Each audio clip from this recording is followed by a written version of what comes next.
প্রশ্ন জ্ঞানের চাবি, প্রশ্ন জ্ঞানের চাবি, প্রশ্ন জ্ঞানের চাবি। আলহামদুলিল্লাহি রাব্বিল আলামিন ওয়াসসালাতু ওয়াসসালামু আলা সাইয়্যিদিল মুরসালিন আম্মা বা'দ ফাআউযু বিল্লাহি মিনাশ শাইতানির রাজীম বিসমিল্লাহির রহমানির রহিম আসসালাতু ওয়াসসালামু আলাইকা ইয়া রাসূলুল্লাহ ওয়া আলা আলিকা ওয়া আসহাবিকা ইয়া হাবিবাল্লাহ আসসালাতু ওয়াসসালামু আলাইকা ইয়া নবিয়াল্লাহ ওয়া আলা আলিকা ওয়া আসহাবিকা ইয়া নূরাল্লাহ। মাদানী চ্যানেলের দর্শকবৃন্দ, সপ্তাহ ঘুরে আরও একবার অনুষ্ঠান প্রশ্ন জ্ঞানের চাবি নিয়ে আবারও উপস্থিত হয়েছি। আসুন ভালো ভালো নিয়ত সহকারে আমরা দেখার প্রস্তুতি গ্রহণ করি। যদি সম্ভব হয় কলম ডায়েরি নিয়ে বসে যান, শরীয়তের বিধান লেখার জন্য চেষ্টা করুন। নবী পাক সাল্লাল্লাহু তাআলা আলাইহি ওয়া আলিহি ওয়াসাল্লামের প্রতি দুরূদে পাক পড়ার অসংখ্য ফজিলত এবং বরকত রয়েছে। আমাদের প্রিয় আকা মক্কি মাদানী মুস্তাফা সাল্লাল্লাহু তাআলা আলাইহি ওয়া আলিহি ওয়াসাল্লাম ইরশাদ করেন, যে ব্যক্তি সকালে 10 বার সন্ধ্যায় 10 বার দুরূদে পাক পড়বে, কিয়ামতের দিন আমার সুপারিশ নসিব হবে। সাল্লু আলাল হাবিব সাল্লাল্লাহু তাআলা আলা মুহাম্মদ সাল্লাল্লাহু আলাইহি ওয়াসাল্লাম। মাদানী চ্যানেলের দর্শকবৃন্দ, প্রশ্ন জ্ঞানের চাবি এই অনুষ্ঠান আপনাদের প্রশ্নের মাধ্যমে সাজানো হয়েছে। যারা এই অনুষ্ঠান দেখছেন, টিভি স্ক্রিনে নাম্বার দেখানো হচ্ছে, এখনই আমাদেরকে কল করে নিজের প্রশ্ন রেকর্ড করিয়ে দিন। ইসলামী বোনেরা আমাদেরকে কল করবেন না, তবে শরীয়তের যে কোনো বিধান জানার জন্য আমাদেরকে SMS করতে পারেন। SMS এর মাধ্যমে আপনাদের প্রশ্ন পাঠিয়ে দিন। ফেসবুক এবং ইউটিউবের মাধ্যমে যারা দেখছেন, আপনারা চাইলে নিজের শরীয়তের যে কোনো বিধান জানার জন্য কমেন্টসের মাধ্যমে আমাদেরকে প্রশ্ন পাঠিয়ে দিতে পারেন। ইনশা আল্লাহুল করিম বিভিন্ন পর্বে আপনাদের আসা প্রশ্ন আমরা অনুষ্ঠানে সম্পৃক্ত করব। পূর্বের ন্যায় আজকেও দারুল ইফতা আহলে সুন্নাতের মুফতি শফিক আত্তারি মাদানী দামাত বরকাতুল আলিয়া আমাদের সাথে রয়েছেন।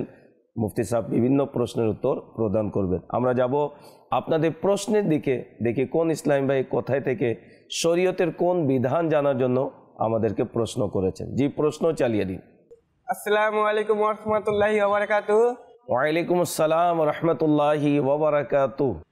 আমার নাম মোহাম্মদ রাব্বি হাসান, আমার বাসা শেরপুর।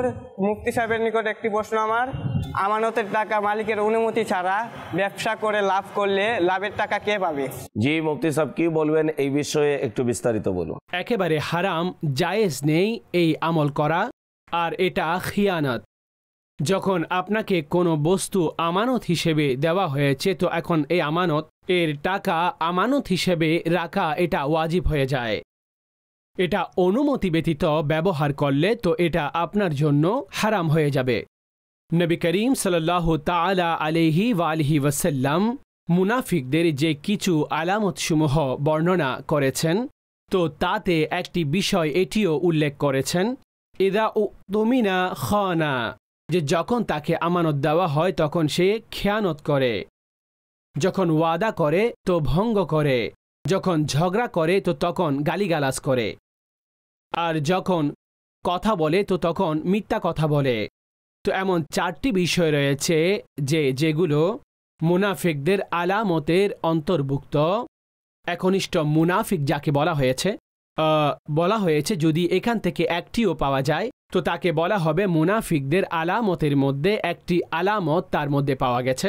আর যদি 4টি থাকে তখন সে একনিষ্ঠ মুনাফিক। উদ্দেশ্য এখানে মুনাফিকে আমলি, এই জন্য টাকার যে কোনো পরিমাণ যেটা আপনার কাছে আমানত হিসেবে রয়েছে তো সেটা আপনি ব্যবসার মধ্যে লাগাতে পারবেন না, আর এটা ব্যবসার কাজে লাগানো আপনার জন্য হারাম হবে। হ্যাঁ, যদিও বা আপনি যদি তার কাছ থেকে অনুমতি নিয়ে নেন যে আমি আপনার এই টাকা পরবর্তীতে ব্যবসায়িক কাজে ব্যবহার করব, কিংবা আপনার টাকা আমি ব্যবহার করব যখন আপনার প্রয়োজন আমার কাছ থেকে নিয়ে নেবেন, অর্থাৎ এইভাবে কোনোভাবে আপনি অনুমতি নিয়ে নিলেন, তো তখন এই হুকুম আমানতের হুকুম আমানত থেকে বের হয়ে ধার বা ঋণের হুকুমে চলে আসবে। আর এখন আপনি ব্যবহার করুন। এখন আপনি ব্যবহার করলে তার থেকে যে উপকার সেটাও আপনার জন্য হালাল। এখন যত টাকা ছিল সেটা আপনার জন্য ঋণ, এখন সেটা পুনরায় ফেরত দেওয়া আপনার জন্য ওয়াজিব।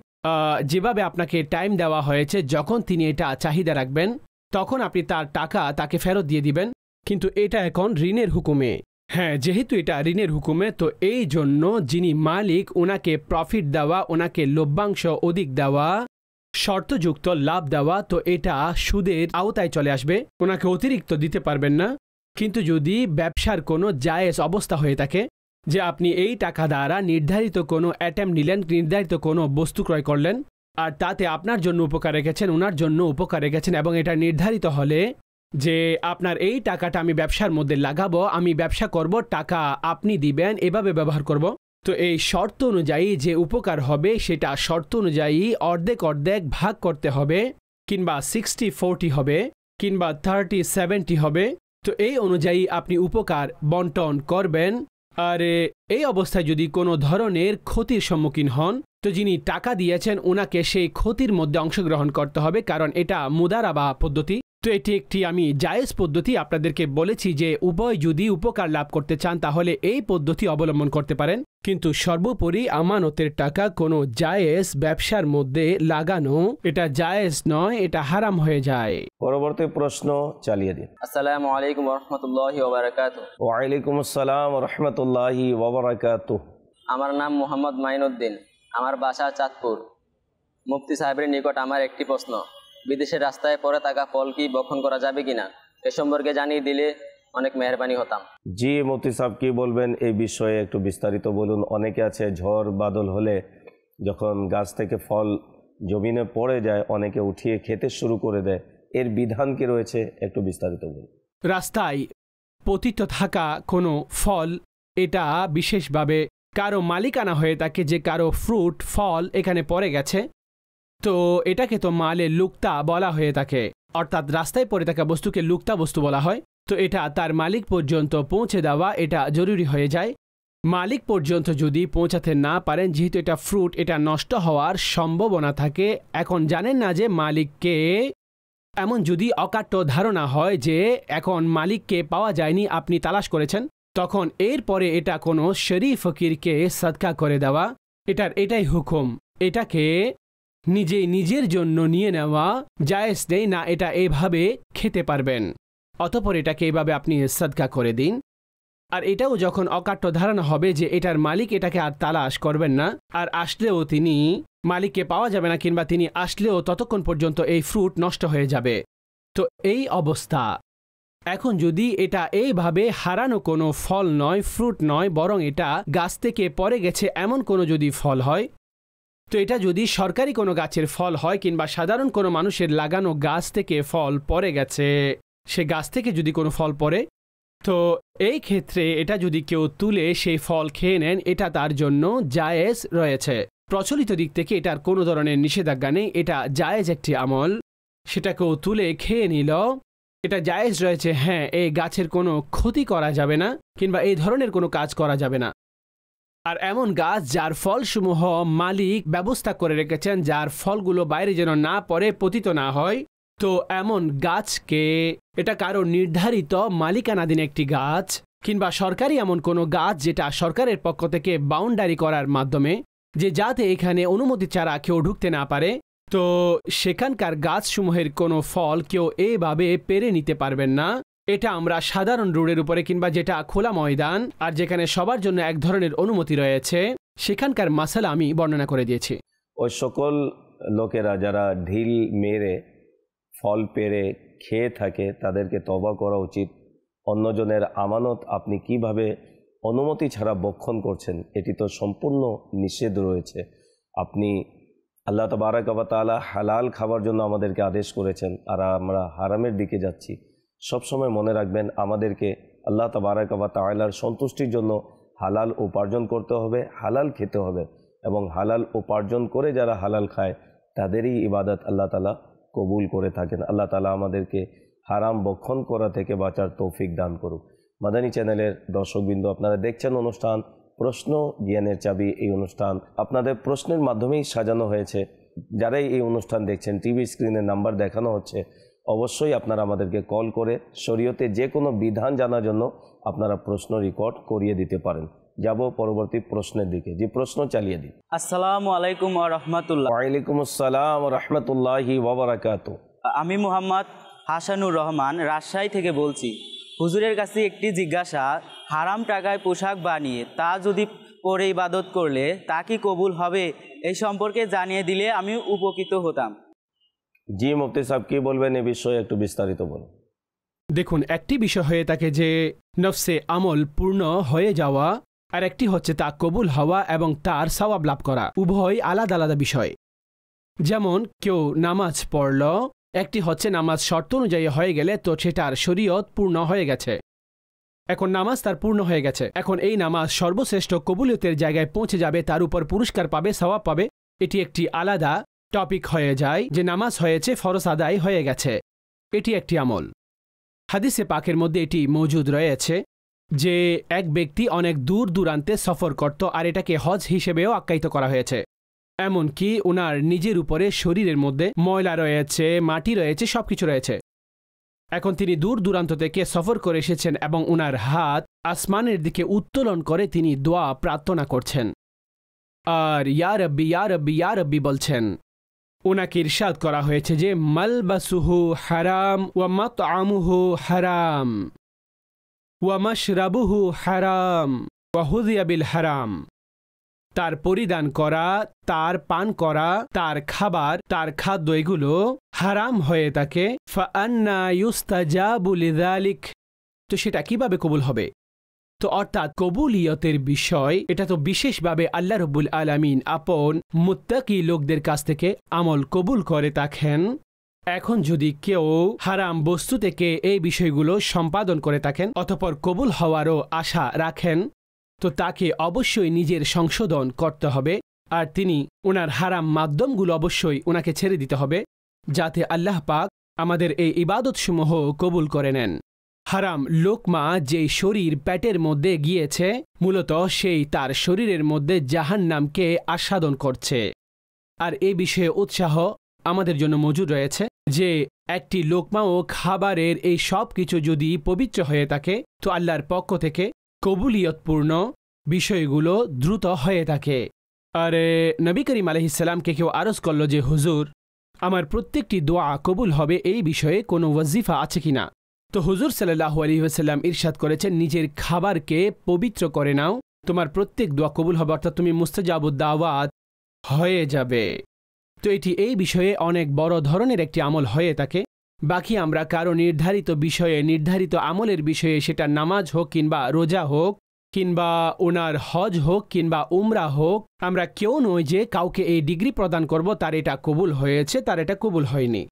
আল্লাহ তাআলা যার কাছ থেকে ইচ্ছা কবুল করবেন। কিন্তু এই সমস্ত বিষয়ে যে ফাতেহ ব্যবহৃত হচ্ছে সেগুলোর মধ্যে যদি এগুলো হারাম হয়ে থাকে তখন আল্লাহ রাব্বুল আলামিনের পক্ষ থেকে কঠিন এই বিষয়গুলোর শাস্তি রয়েছে। আর এগুলো হালাল বস্তু থেকে ব্যবস্থা করার আমাদেরকে হুকুম ইরশাদ করা হয়েছে। জি, পরবর্তী প্রশ্ন চালিয়ে দিন। আসসালামু আলাইকুম ওয়া রাহমাতুল্লাহি ওয়া বারাকাতুহু। ওয়ালাইকুম আসসালাম ওয়া রাহমাতুল্লাহি ওয়া বারাকাতুহু। আমার নাম মোহাম্মদ ইমতিয়াজ আহমেদ, আমার বাসা কুমিল্লা। মুফতি সাহেবের কাছে আমার একটি প্রশ্ন, গুফের পানি খাওয়া কি হারাম? এই বিষয়ে জানিয়ে দিলে অনেক মেহেরবানি হতো। জি মুফতি সাহেব কি বলবেন এই বিষয়ে একটু বিস্তারিত বলুন। গোফ খাটো হওয়া উচিত, গোফ ছোট হওয়া উচিত। আর আপনি এখানে হয়তো এই বিষয়টি জানতে চাচ্ছেন যে গ্লাস থেকে কিংবা পাত্র থেকে অনেক সময় মানুষ পানি পান করলে সেখানে তার গোফ এত লম্বা হয় যে সেটা পানিতে চলে যায়। তো এভাবে গোপের সাথে পানি লাগলে তো এটা মাকরু আমল বলা হয়েছে। তো এটাকে সাধারণভাবে ব্যবহৃত পানি, এই জন্য এটাকে মাকরু এরশাদ করা হয়েছে। আর গোফ এত বড় হওয়া উচিত নয় যে আমাদের খাবার দাবার ইত্যাদি বস্তুর মধ্যেও এই গোফ লেগে যাবে। এই বিষয়গুলো সর্বোপরি খেয়াল রাখা উচিত। আমাদের দ্বীন আমাদেরকে এই ব্যাপারে শিক্ষা দিয়েছেন যে দাড়িসমূহ লম্বা করো আর গোফসমূহ খাটো করো, অর্থাৎ দাড়ি বাড়িয়ে নাও আর গোফসমূহ ছোট করো, মুছ খাটো করো। আর এতটুকু তো আসা উচিত নয় যে ব্যক্তির খাবার দাবারের মধ্যে আর পান করার বস্তুসমূহের মধ্যে গোফ লেগে যাচ্ছে। অনেক লোকেদের তো ঠোঁট পর্যন্ত গোফ চলে আসে আর না জানি তাদের এই গোফ রাখার পদ্ধতি কেমন আকাঙ্ক্ষা তাদের হয়ে থাকে। তো নবী পাক আলাইহিস সালামের যে হাদিস রয়েছে তার উপরে আমল করুন যে গোফকে আপনারা খাটো করুন আর দাড়িসমূহ বাড়িয়ে নাও। জি, পরবর্তী প্রশ্ন চালিয়ে দিন। আসসালামু আলাইকুম ওয়া রাহমাতুল্লাহ। ওয়ালাইকুম আসসালাম ওয়া রাহমাতুল্লাহি ওয়া বারাকাতুহু। আমার নাম মোহাম্মদ রিয়াদ হাসান। চুরির টাকা মালিককে কিভাবে ফেরত দিতে হবে এ বিষয়ে আপনার মতামতটি একটু জানালে মেহেরবানি হতো। জি মুফতি সাহেব কি বলবেন এই বিষয়ে একটু বিস্তারিত বলুন। যার মালিকানা রয়েছে তার টাকা তার মালিকানায় কোনোভাবে প্রবেশ করিয়ে দেওয়া হবে। বলতে পারলে সেখানে বলেও দিবেন, আর প্রকাশ্যে যদি ওনার জানাও তাকে, উনি যদি মনে কষ্ট পান ওনার কাছ থেকে ক্ষমাও চাইতে হবে। আর যদি কোথাও বলার ক্ষেত্রে এই ধরনের কোনো অসুবিধা হতে পারে কিংবা তার জানাই নেই কে টাকা নিয়েছে, এখন আপনি কোনোভাবে তার মালিকানায় সেই টাকা দিয়ে দিয়েছেন, তো এইভাবে সে মালিকের কাছে সেই টাকা পৌঁছে যাবে।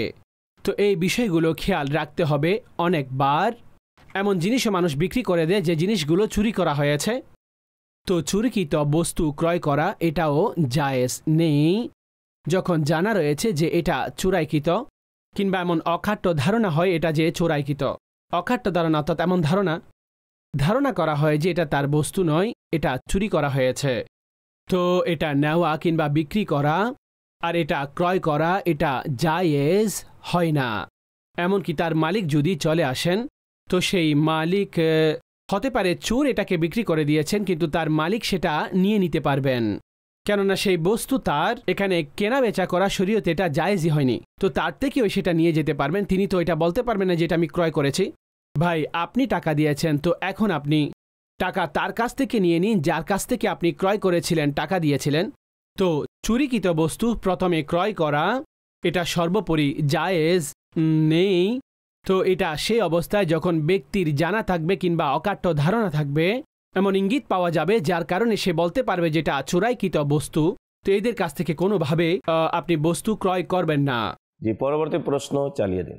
আসসালামু আলাইকুম ওয়া রাহমাতুল্লাহি ওয়া বারাকাতুহু। ওয়ালাইকুম আসসালাম ওয়া রাহমাতুল্লাহি ওয়া বারাকাতুহু। আমার নাম মোহাম্মদ শাহিদ হাসান, আমার বাসা শেরপুর। মুফতি সাহেবের কাছে আমার একটি প্রশ্ন, মানুষের কঙ্কাল বিক্রি করার বিধান কি? এই সম্পর্কে যদি আমাকে একটু জানিয়ে দিতেন তাহলে মেহেরবানি হতো। আল্লাহু আকবার। জি, মুফতি সাহেব কি বলবেন এই বিষয়ে, একটু বিস্তারিত বলুন। মানুষের শরীর, তার গঠন, তার অঙ্গ, তার হাড্ডি, তার মাংস, ওনার এই সমস্ত অঙ্গ প্রত্যঙ্গ এগুলো আল্লাহ আমাদেরকে দিয়েছেন। আমরা এই বস্তুগুলোর এমন মালিক নই যে আমরা যাকে ইচ্ছা এগুলো দান করব। কেউ বলেন যে আমি আমার হাত বিক্রি করে দিব, কেউ বলেন যে আমি আমার চোখ বিক্রি করে দিব, অনেকে বলেন যে আমি এটা বিক্রি করব। আমরা এগুলোর মালিক নই। আল্লাহ পাক আমাদেরকে এই বস্তুগুলো নিয়ামত হিসেবে দান করেছেন, এগুলো আল্লাহর আমানত। এখন এগুলো বিক্রি করা এটা হারাম, এটা জায়েজ নয়। অনেক লোকেরা ওসিয়ত করে চলে যান, আর তাদের ওসিয়তই এমন হয়ে থাকে যে আমার মৃত্যুর পরে আমার চোখ বের করে নিবে, আমার কিডনি বের করে নিবে, যকৃৎ, অমুক ইত্যাদি বের করে নিবে, আর পরবর্তীতে মানুষ এগুলো বিক্রি করতে থাকে। তো এগুলো বিক্রি করা একেবারে জায়েজ নেই, আর অঙ্গ এভাবে বিক্রি করা এটাও জায়েজ নেই, এবং বিক্রি করার জন্য এভাবে ওসিয়ত করে যাওয়া এটাও জায়েজ নেই, আর এই ওসিয়তের উপরে আমল করা এটাও জায়েজ নেই। এসব নাজায়েজ এবং গুনাহের কাজ, এগুলো থেকে তওবা করতে হবে যদি কেউ করে থাকেন, তো এটা আবশ্যিক। কোনো মৃত্যুপ্রত যাত্রী এটা ওসিয়ত করে গেছেন, তো আমরা তার ওসিয়তের উপরে আমল করব না, অর্থাৎ আমরা তার ওসিয়তকে মানব না। যদি আমরা এটা মেনে নিই তাহলে পরবর্তীতে আমরা গুনাহগার হব, তো আমাদেরও এই গুনাহের কাজ থেকে বেঁচে থাকা এটা জরুরি হয়ে যায়। হ্যাঁ, এটা হতে পারে যে রক্ত, যে একের রক্ত অন্যকে দেওয়া হয়, একজনের রক্ত অন্যজনের কাছে দেওয়া হয়, তো রক্তের হুকুম এটা অঙ্গের মতো নয়। প্রয়োজনকে সামনে রেখে রক্ত একজন থেকে নিয়ে অন্য কোনো রোগীকে স্থানান্তর অর্থাৎ দেওয়া যেতে পারে। আর অনেক সময় এমন কন্ডিশন হয়ে যায় রোগীর রক্তের প্রয়োজন হয়ে পড়ে, না হলে মৃত্যুর আশঙ্কা থাকে। এই ধারাবাহিকতায় যদি কেউ ক্রয় করা ছাড়া যদি রক্ত পাওয়া না যায়, কোথাও টাকা দিলে পাওয়া যাবে, তো সেখান থেকে আপনি সেই রক্ত ক্রয় করে সে রোগীর শরীরে প্রবাহিত করা দেওয়া এটা জায়েজ রয়েছে।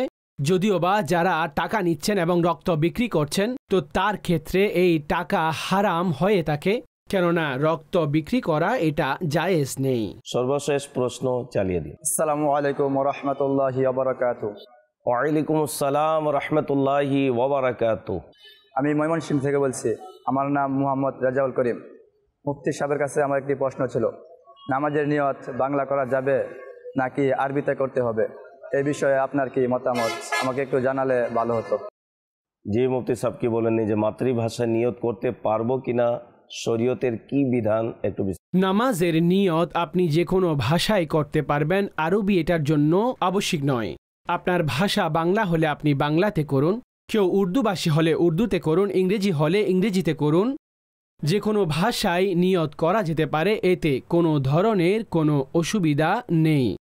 আসল নিয়ত এটা নামাজের অংশ নয় যে আপনি বাক্য প্রয়োগ করে নিয়ত করছেন, এটা তার শর্ত, ফরজ কিংবা ওয়াজিবের মধ্যে আওতাধীন নয়।